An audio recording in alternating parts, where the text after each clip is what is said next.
triggered.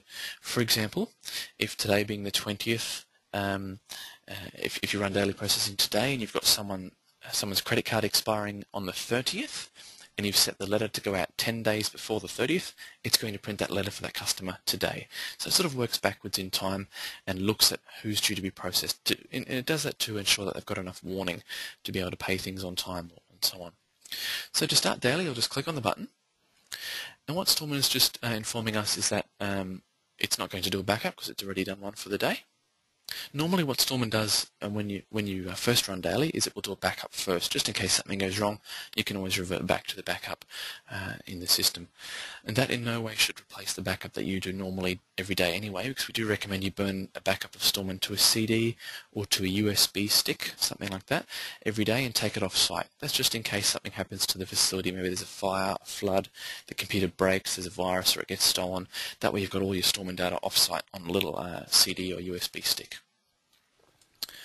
Okay, so after the backup's done, StorMan will start the daily process, and it's just saying that the last time it was run was on the 19th of November. What day would you like to process up to? You can process a whole stack of days in one row if you need to. So for example, if you've got a weekend coming up, or if you've got a public holiday, no problems, you can change the date and run daily for a few days at a time. We don't, however, recommend that you run daily, you don't leave running daily for too long. Say if you run daily once a month, for example, which is completely not recommended in any way, shape or form.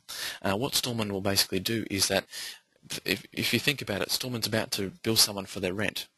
If you only run it once a month, it's then going to tell them that they're late as well, but they haven't actually got the invoice yet because you haven't sent it yet, if you know what I mean. So it's important to run daily at least maybe 3 times a week, but we do recommend every day, hence the name. And just click OK to start that. Now as you'll see here, we've got a warning or an error alert or message alert on the screen. And what this is, StorMan has a few smarts built into it. It's essentially saying here that customer Neil on agreement number 35 is really late. He is so late, he's reached the end of his late cycle. What do you want to do? Do you want to reset the late cycle and send all of the letters to him again, all the late letters? Do you want to bill him all the late fees again, all that sort of stuff? Or do you want to leave it alone and just have him sort of sit there in the system? Now, by now, you probably would have auctioned his goods and got rid of him in the first place. You don't want him in your facility because he's really, really late. But we've just put this in here in the demo to show you that StorMan does sort of pick up on any people that are really, really late if you haven't auctioned them off yet for whatever reason, and you can reset their cycle if needed. I'll just click on No for now and continue. Now the first thing that comes up in daily is a log of who's due to be processed for the day. You can see we've got 2 AA monthlies, which are the auto pays, and we've got 2 reminders going out, one for Mr. Mutanovich and a reminder one for Nigel Baker. Now the reminders are essentially just invoices with a cover letter attached. You can switch off the cover letter if you want and just have an invoice go out. That's no problem. I'll click Process to begin that process. And the next thing StorMan's going to do is print a summary of this. I'm just going to do a print preview, that way you can see it on your screen as well. That should load there for you shortly. It's essentially just giving you a summary of what we just saw, so you can keep it on file as a log if you need to do so. You can always reprint it anyway if you don't print it now. You can always get to it later. Now the next thing StorMan's doing is showing us the letters it's about to send. You'll see at the top right here, it's going to do 2 letters in total. It's just displaying the first one now, Mr. Vitanomich. You can see here it's got his agreement number, his unit number, the date he's due, the amount he's due. It's all got that in there automatically. Now I didn't sit here typing all that up before the session today. It is all automatic. All of these fields do come out of the system, and all of the wording around it, of course, can be customized. It just sort of uses default wording here. But we basically have what's called references, and anytime you want to put something in that's customer specific, we just put a reference in for you. For example, unit number, date, agreement number, price, and so on. So all the stuff around it is generic, and the references are just customized. Normally you'd print all letters, but it does show you the letters it's going to print. In case you wish to customize them or change them, it does give you that option to change it here at any point. No problems, the default's fine. I'm just going to print all letters.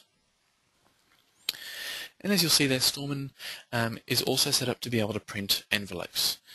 So if you do have a printer that will feed in the envelopes, you can also do that, and it will automatically put their name, address, and postcode and other details on the envelope for you. StorMan's invoices are, however, designed to fit inside those window envelopes. So if you do have some window envelopes with your logo on them or whatever, that's no problem. You can use those as well. And you can adjust the address block as well. So if it just doesn't line up with your envelopes, that's okay. You can adjust it so it moves across or up and down. I'll say no because I don't want to print my envelopes. By the way, you can switch that off. So if you always use window envelopes, you don't want StorMan to print them, you can turn it off and it won't bother you with that every day. The next thing that's coming out is the auto pay that we need to process. So Neil Robertson here, he's in unit 110. He's the one due for auto pay today on his Visa card. So just showing us the number and the amount to process. Now this is what we call a manual auto pay, because if we were to use the automatic module, which I explained before, it goes out via the internet and processes their card for you. I believe it's I think $50 or $100 or something to set that up through our credit card provider Advam, and it does it all for you. But if you don't want to do that, no worries, it'll print out this report instead, and this is where you go and run it through the FPOS machine, and you've got to remember to open up Neil's agreement afterwards and then put the payment in there as well, so it's marked as paid in StorMan. I'll just click on the button there to continue, and the last thing that comes out for daily processing here is an alert just saying that there are no records to print. Now normally after daily processing it prints out what's called a unit status report.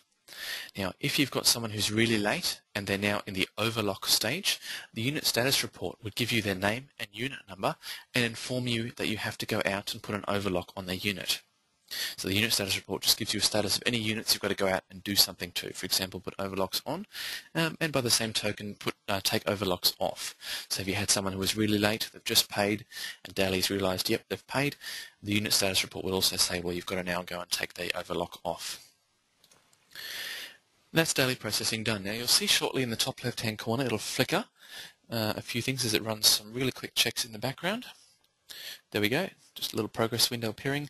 It just does it really quick, so you may not have read what was actually on it. It was just sort of doing some calculations. But essentially, as you'll see now, our key data section has updated to show that we've got our move-in for the day and our occupancy level is 26. So it's now updated all those figures because that's what it does after daily processing.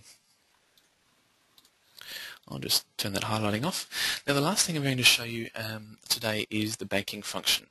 And just like daily processing, most people would probably go to the bank every day and take the money over to the bank. And of course you don't have to though. Same as daily processing, you don't have to run all this stuff daily if you don't want to, but it is there for you if you need to. So most smaller sites might go once or twice a week, whereas the busier sites will go to the bank every day. Okay, and what I'm also going to do is just click on that to start the banking for you. Okay, there we go. So essentially it's just showing us a few options here on the screen. We can print an old banking report. If our accountant said, look, we think you banked the cheque last Thursday, but it didn't clear till Friday. Can you run last Thursday's report just to see who it was? No problems. You click on the date, and you can do it there. But no problems. We'll just leave it all as default. Click Generate. And again, I'll just switch on the print preview so you can see it on your screen as well. And now what StorMan's showing us is all the monies we've taken for the day. We've only had one customer in today, Matt Smith. Let's just pretend it's the afternoon, the end of the day, we're doing the banking. Matt Smith is all the customers that we've received payments from. It's just showing that on the screen. But had you have received 30 payments from different people, maybe sold 20 or so boxes to a couple of people, all their payments would appear on this screen here. Okay, so essentially it's just showing us that Matt's made 3 payments. There was $100 in cash, there was $180 by cheque, and a further $30 in cash, I think that was for those 2 locks, are shown there on the report. And the total is $310. That's what we're going to take to the bank today. Now, had you have taken some FPOS and credit card payments, they would appear in their relevant columns down here, including auto payments, for example, any of your credit cards, and if you have website payments as well, where people can log onto your website and pay, in the middle of the night or whenever they like, they would also appear on the bank report because they would have come in that day. So all that stuff appears. Now, you'll see here that the amount says $310 because that's how much we've got in our hand to take to the bank in cash and cheques. Now, had someone have paid $200 with a credit card, this amount would still show 310. That's because the $200 in credit card is electronic. It's already in the account. We don't need to take it to the bank. This total of the deposit section here only shows what we are taking to the bank physically in our money bag. That's cash and checks. Anything automatic won't be shown. It's already in the account. No problems. I'll click on the arrow to continue. And the next thing it's going to print out, I'll just click there and print preview that for you again, is a breakdown summary list. So essentially it's showing us, well, of the $310 we've taken, or if we would have taken 100 grand for the day, it would show 100 grand's worth of stuff on this report. It's just showing you, well, of that money we've taken, what was the breakdown?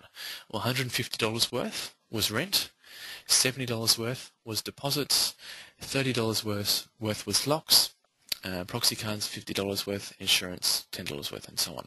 So of all the monies we've taken in the banking report, it's just giving us a breakdown. If you don't want this to print out, that's no worry. You can switch it off in the system setup functions if you don't want to receive this after your banking every day.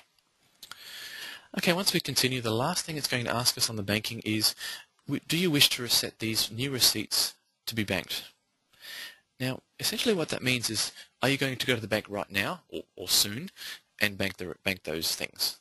If you say yes, StorMan's going to presume you've gone to the bank and all that cash and money and that sort of thing is in the account, so that next time you run the banking report, that stuff won't be there anymore because it's been dealt with. If you say no, you don't want to set these to the bank date of today, next time you run banking, all the stuff we just saw, $310, will be there again, because it's just as if we were looking at it, maybe seeing what was going on, seeing what we've got to take to the bank, but not actually going to the bank. So you've got that option there to actually bank stuff or not bank stuff. Again, if you just click no, everything you've just seen on the banking report will appear again tomorrow or next time you run it.